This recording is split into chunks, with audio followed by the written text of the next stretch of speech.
everyone, this is Maki. Today, let's take a look at episode 3 of the new G Gundam story, released in Japan. Episode 2 saw the return of Mikio Chariot. After the end of the Gundam fight Battle Royale on Land Island in New Hong Kong, Mikio, who survived, went through a series of events and finally rescued Master Junior, the son of Master Asia. One of the most striking moments was when gentle Chapman appeared in response to Mikio's cry of fire. Chapman. Was this just an illusion created in Mikio's mind? Or could it be that Chapman's soul had taken up residence in the Jungle Rifle for some reason? The Gundorium alloy in the world of G Gundam has the unique property of responding to human consciousness and changing its molecular structure. So it wouldn't be out of place in this universe if Chapman's skills and knowledge were absorbed, allowing the rifle to function autonomously. After saving Master Junior and H-Cash, Mikio dies with a satisfied expression on his face. And so the story shifts to the Guyana Highlands. Episode 3 begins with a dream seen by Junior. In a mysterious room filled with blooming flowers, a man's voice echoes. From the southwest to the west. Southwest to west. South-southeast at 63. South by southeast at 63. That's right. Then what comes next? North-northwest at 28. A figure takes a martial stance while reciting these words, like an incantation. It is Master Asia and the 4-year-old Master Junior. Master Asia speaks softly to Junior. I am about to enter the 13th Gundam fight. Depending on how the tournament goes, I may never come back. Junior asks, why? Master Asia continues. It is atonement in the 12th tournament. I came to understand my own sins. Through this atonement, I may be branded as a great criminal, but I must still act. And I have no regrets. He smiles at Junior. But there is one thing I must ask of you. Then he begins a mysterious performance. This move is called Kiju Shoujo. You must never forget it and listen to every single sound. Junior finds Master Asia's words puzzling, but his eyes are filled with admiration for the beauty of the movements. The scene shifts to the Guyana Highlands.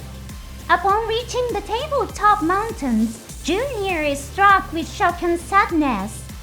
Many of the once majestic tabletop mountains have crumbled.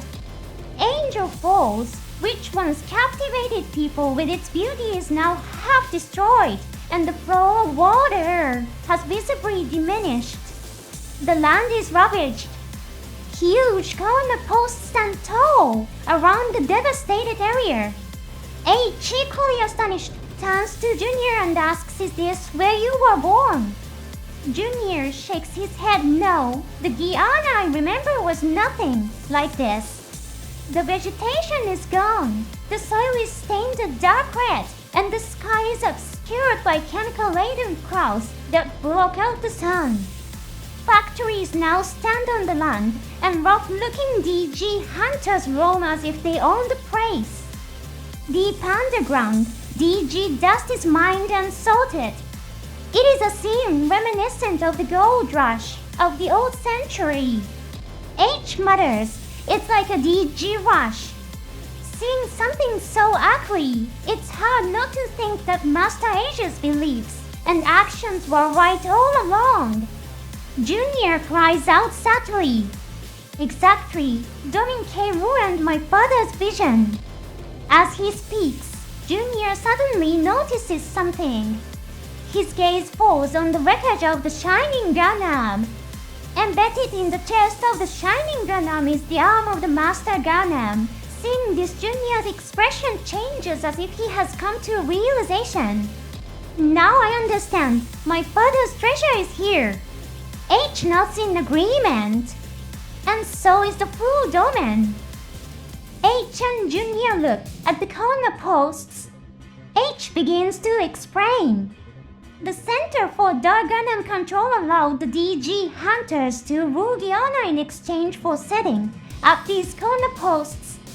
Because of their presence, once you enter the Guyana Special Zone, you cannot leave without permission. H points to the sky. A flock of birds flies into the area enclosed by the corner posts. As they try to leave, a barrier activates. The birds are instantly engulfed in flames and perish. Junior remembers Miki's words, Guyana is hell. However, with a look of firm determination, he dashes toward the Guyana Special Zone. H chuckles and says, well, it can't be helped. Every journey needs a companion.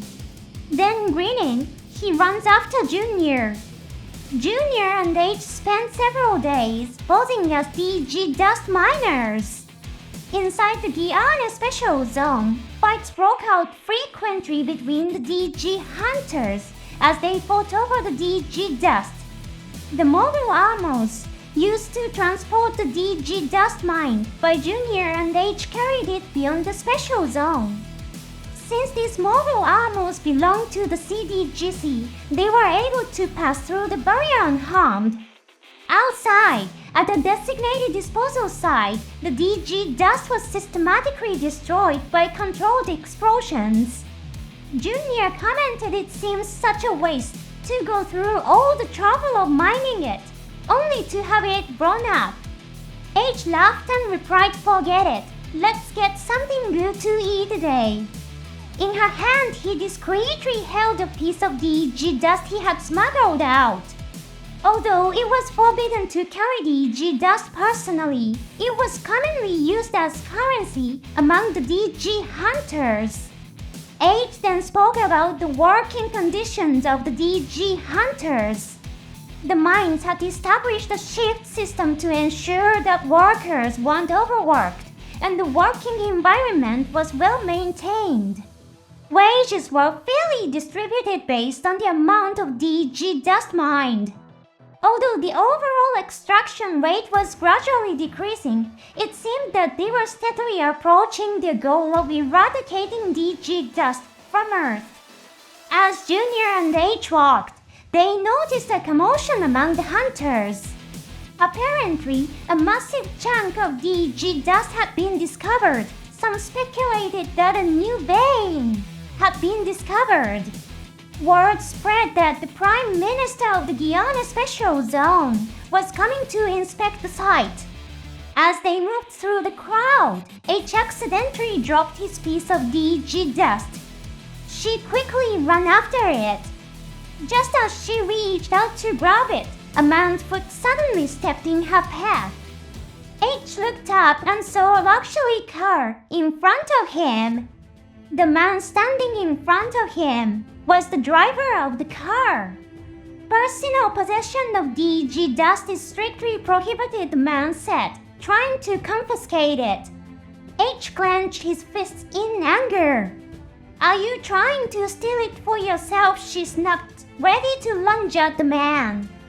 Just then, another voice intervened, stopping them both. Wait!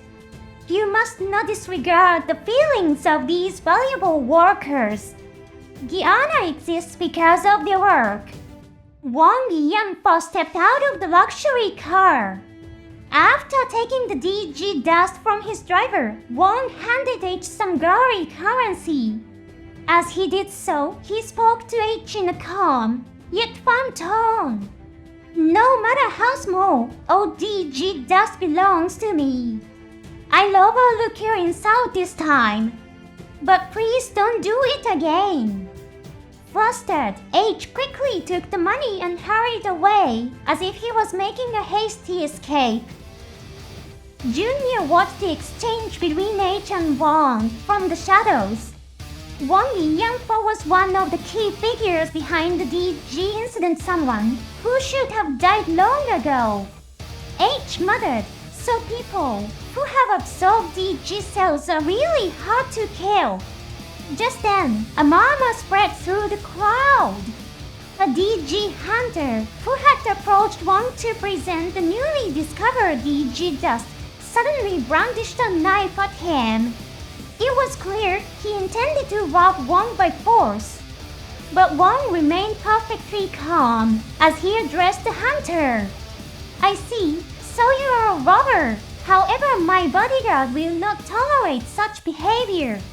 Suddenly, a man fell from the sky and kicked the knife out of the hunter's hand. With a single touch of his fingertip, he pressed against the hunter's shoulder. In an instant, the hunter's shoulder joint dislocated, rendering him completely immobile. Wang chuckled. As I expected from my trusted bodyguard, but really you could have arrived a little earlier, you know. The mysterious man replied this kind of opponent was easy enough for you to handle on your own. Junior and H stood frozen in shock. Wang's bodyguard was none other than Domon. Junior was about to lunge at Domon, but H quickly stopped him. We have to figure out how to get out of Guyane first, H said firmly. Besides, even if you get your father's treasure back, it won't make you stronger right away. A passing hunter overheard their conversation and stopped. So you are also looking for Master Asia's treasure? The hunter then led them to a certain place. There, a Gundam fight was taking place. But it wasn't an official match. It was an underground Gundam fight held in secret by the hunters themselves. And the grand prize of this tournament was none other than Master Asia's treasure. The one who oversaw this tournament was Wang Yangfa. By offering the treasure as a prize, Wang had attracted the strongest hunters from all over the world. In addition, the hunters were forced to take massive loans from Wang just to participate in the tournament. Even if they fought their way to the finals, their final opponent would be Domon, and if they lost to him, they would be left with crippling debts. To pay off their loans, the defeated hunters had no choice but to work as laborers in the Guyane Special Zone. Furious that his father's treasure was being used as a mere tournament prize, Junior clenched his fists. He decides to take part in the Gundam fight and retrieve the treasure. However, he remembers that he has hidden the Shadow Gundam outside the barrier. Now the question was, how could the two of them enter the Gundam fight? H made a fortune in the Hunter's gambling den. Using a rigged deck of cards, he won game after game and finally managed to win a Gundam. With that, the two of them entered the Gundam fight. They tore through their opponents, defeating the Hunter's Gundams one by one and moving steadily toward the finals. From the audience, Domon and Wang Yangfa watched the spectacle unfold. Finally, the championship match began. Domon activated Burning Gundam Second. H glared at him in disgust. You're just a damn thief, acting all high and mighty with something you stole, he shouted. Junior stepped forward, preparing to face Burning Gundam Second.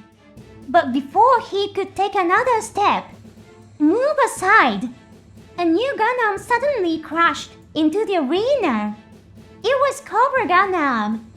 In an instant, Junior's Gundam was hit by Cobra Gundam's poison, leaving it completely immobilized.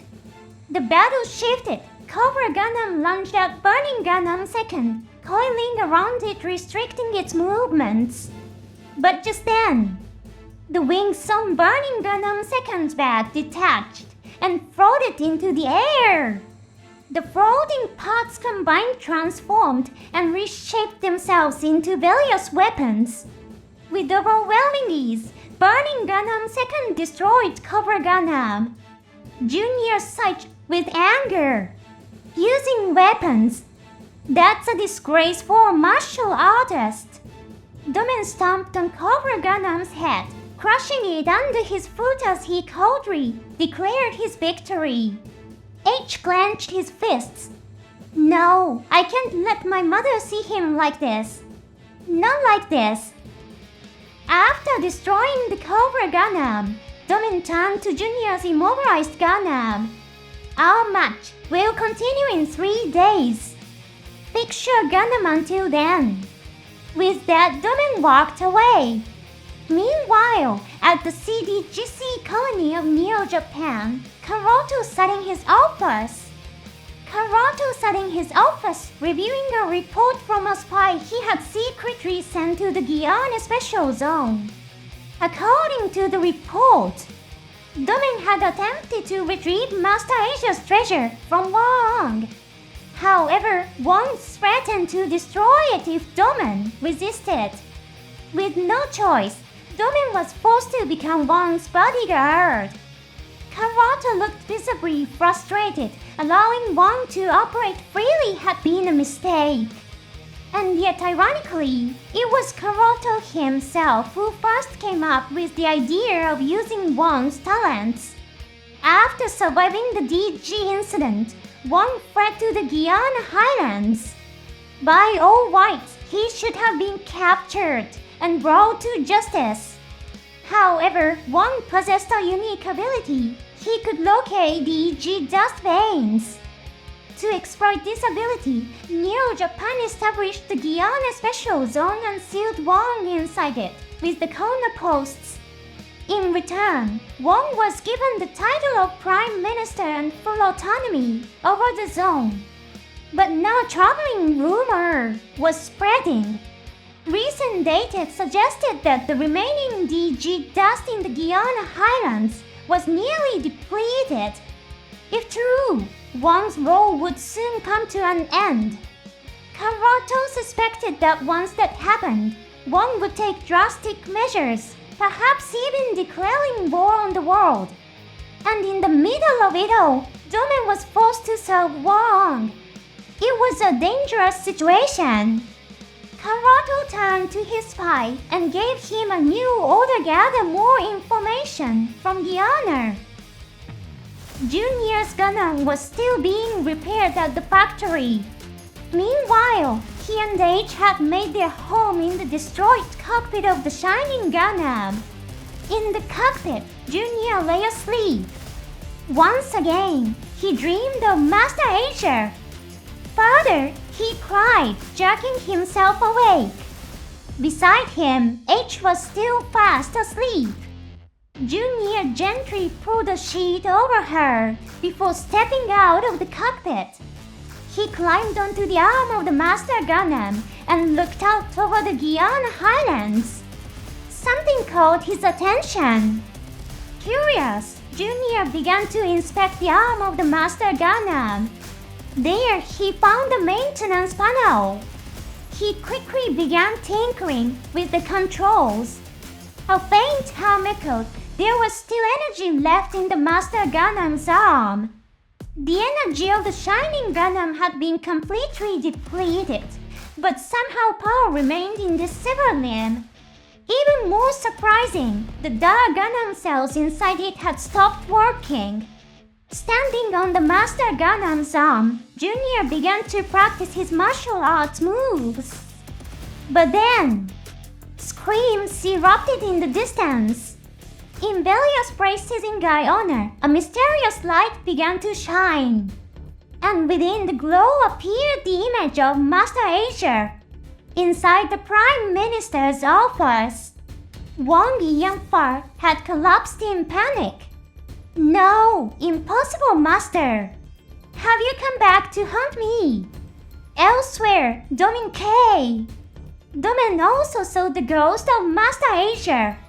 The ghostly figure of Master Asia swung a fist at him. Domon instinctively took a defensive stance, but the fist passed right through his body. In front of Domon's eyes, Master Asia's apparition began to perform a martial arts demonstration. Domon's expression changed as if he had just realized something. "Master," he murmured. And with that, episode 3 comes to an end. The shocking return of Wang Yanfa took everyone by surprise. He once piloted Water Gundam and was defeated in battle against Burning Gundam. However, despite falling from an extreme height, he somehow survived. Has he turned over a new leaf and become a reformed man? Judging by his actions in this episode, that doesn't seem to be the case at all. Could he be the final antagonist in this story? And then there's Burning Gundam Second. His ability to transform his wings into different weapons is an intriguing concept. Some fans might even be reminded of Moon Gundam from the Universal Century series. We also can't forget about the abandoned Shining Gundam in the Guyana Highlands. Could Junior and H possibly end up piloting it? There are so many intriguing mysteries waiting to be revealed. Thank you for watching to the end. See you in the next episode.